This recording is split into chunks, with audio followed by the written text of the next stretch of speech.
Ba'manumaan wal fuudhee jechuudha. warra namaatti maalla gaafata abboo warra namaatii miti ani. Okay, ayyee awwaleen maa dura ni kaasii hidhateera miti. Ni kaasuun akkamitti bu'uu danda'eera jechuun akkamitti bu'uu danda'e ni kaasuun isa sirraa buuse moo amantaadhaan hin bu'a jechuutu jira moo akkamitti bu'e yaani? Egaa amantaadhaan hin bu'a. Awwalee kana hin jaallattamu akka matoo geemii waliin taphattaa wanta si nama dhungatu wayisitti daddarbata. Awwalee kos hin jaalladha baay'ee qixaaxii kana keessa hin jaallattaa? Hin jaalladha jaallachuun. Gootaree hin jaallattaa akkam gootaree fakkeenyaaf inni amantaan sirraa adda baheera.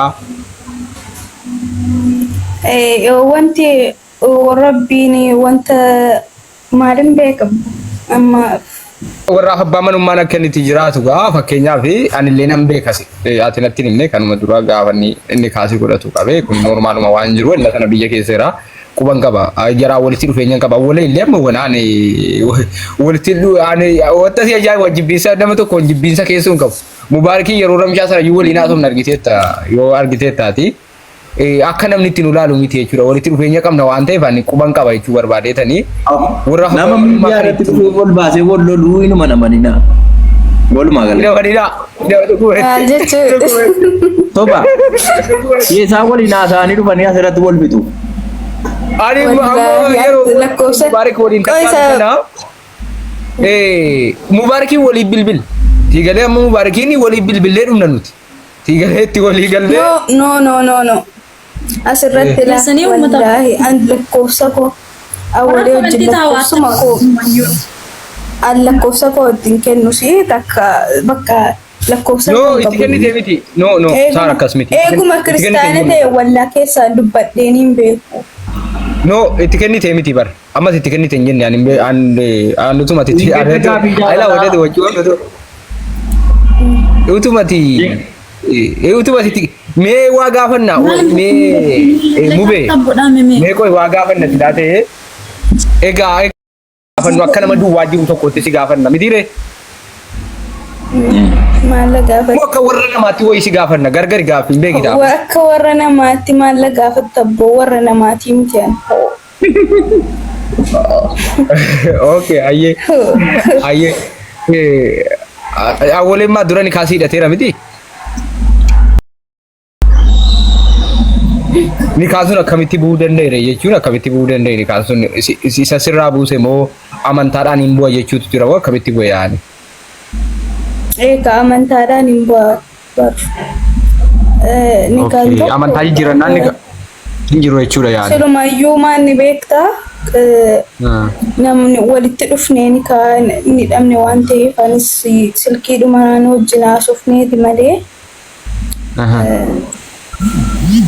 Argeen beekoo innis na argeen beekoo ammas immoo yeroo amantii isaa jijjiirratu bu'anii ta'a. Okay, alaan akka shari'aatti hin beeku ta'uu ani hin beeku kan si gaafee ni kaasuun yaa ani hin beeku akka dhuunfaa kiyyaatti hin beeku jechuun ni kaasuun ofiin bu'a jechuudha walumaa galatti ni kaasuun ofiin bu'a. Okay, awwalee kana hin jaallattamu akka matoo geemii waliin taphattaa wanta si nama dhungatu wayisitti daddarbata. Awwalee kos hin jaalladha baay'ee qixaaxii kana keessa hin jaallattaa? Hin jaalladha jaallachuun hin jaalladha garuu nan jaalladha. Jaalala isa kam jaallatta? Nan jaalladha gaafa jettu jaalala isa kam? Nan jaalladha bakka. Dhugaa moo? Dhiisi tokko. Walumaa galatti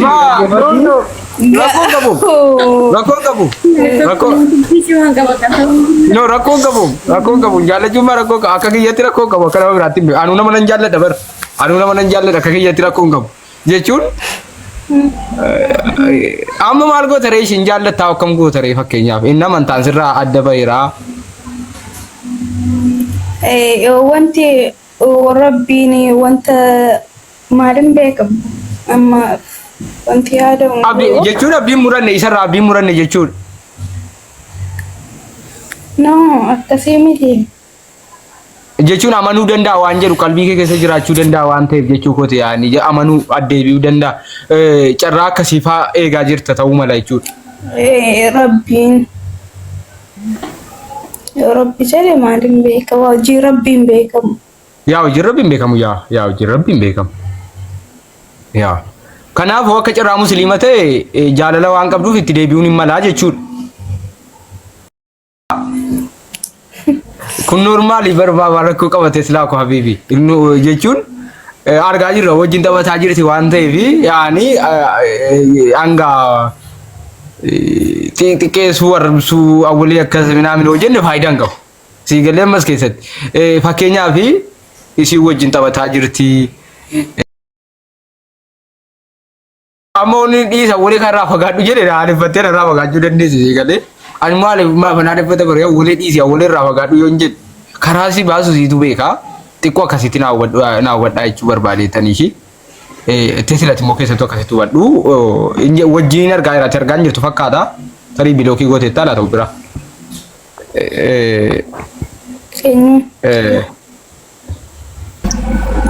Innaa akkasii tesilaa koo hubadhu akkasitti gaafiin ammeenya miti mucaan immoo hin jaallanna. Okay. Namni atamma isaa jechuun amma isaa jaallattu jira amma walee kana jaallattu namni bira. Injiru jechuudha. Ya Rabbi kosa kan Jaalal maal go maal nu. Okay inno. Ya Rabbi goota. Diisi gaafichaan gaafate. Gaafichi mangaafate ni diisi. Maal Gaafatu barik dhiisa gaafatu nuuf illee Laa akkasiin jaallattu koo gaafii barbaachisu namoonni baay'een irraa hubachuu dhiisitu mala malee akkasiin jaallattu viidiyoo jarri geemii waliin taphataa gaafii ol gaafatan irraa ija siirraa dubbisa namni agartuu si gurraatti kanarraa dubbisa laa. Tokko namni kanarraa waa hubata beektaa koochoo ijaa kanarraa waa hubata laa isii kanarraa jechuudha isii kanarraa waa hubata laa gidduu kanarraa jechuudha. In jaallatti baaftee dubbachuun hin feetu malee. Ma baaftee dubbattee kadhaa wal battee baaftee ammoo kan biraa maal baaftee dubbattee? Miisorkii muu beekuun jiraa jiree.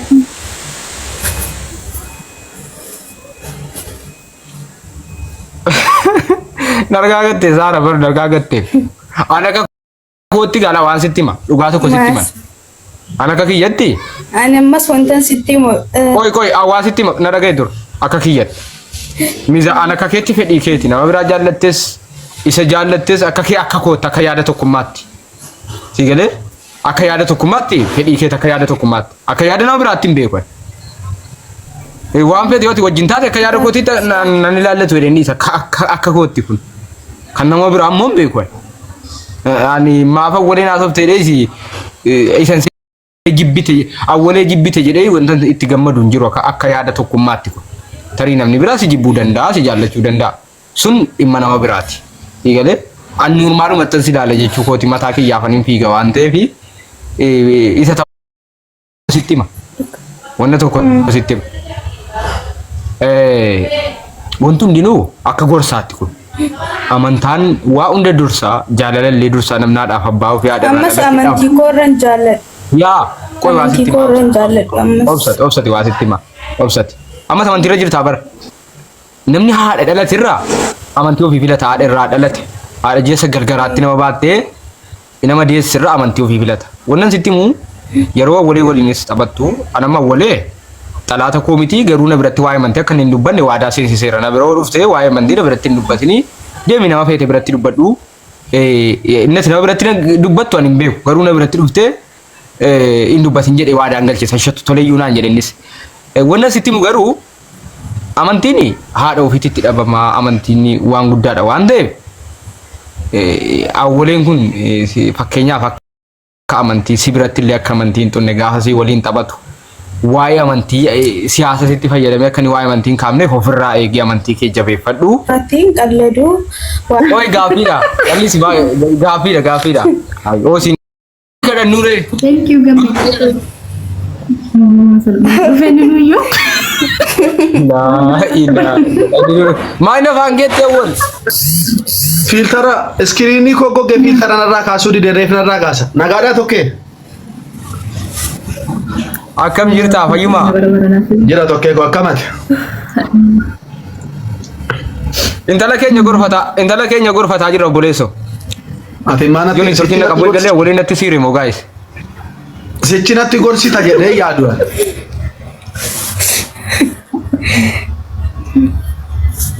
Maala sitti gorsare sanyii isa malee waan jaalladhu jedhaa jirti yoo maal godhen sitti gorsare. Anakkati yoo namni barbaade waa'ee keenatti mesichi tokkummaan amaa koo aasaa jedhee nama nuun jedhee man ana biraa cufameera garaa kee hin beekuan.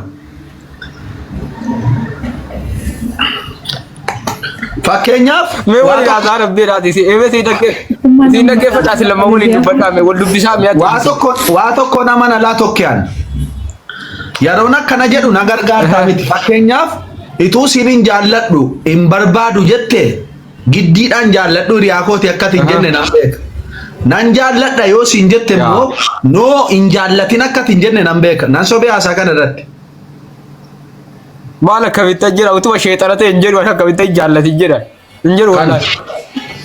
Kana waliin nu galche anaafsi waan nu waliin nu galche hin beeku manni. La ilaha illallah jaratti ijoollee gudii baafte jaratti. Ani immoo wanti natti mul'atu nu lamaanuu amantaa keenyatti jabaa akka taane intalli yeroon dur beeku tokkuma quraana sadiif kitaaba meeqa manaa qabdi jiruu saara jarri duri nama baay'ee quraana qaraatudha isin hin beektanu nama sagaddudha yeroo an beeku yeroo an hordofutu na hubattee wal jaallatti anee gasii an sibiiloo teessir kaabaddeettiin see beektaa innaati isati wajjin taphattu ni xiqqoo hahigaa maaltu na dhibe gaa nan laalaa jedheen guyyuma tokko garsiisii gale fakkaataani isiidhaan dhugaa dubbachuu kun yeroo tokko ittiin haasofta faa jettee iyyuu na dubbattee turte ani takka wanta si ajaa'ibu keessaa guyyaa tokko bilbilamuu baarii keenya ittiin dubbadhu dhufeet ittiin na dubbachiise guyyaa tokko itti takka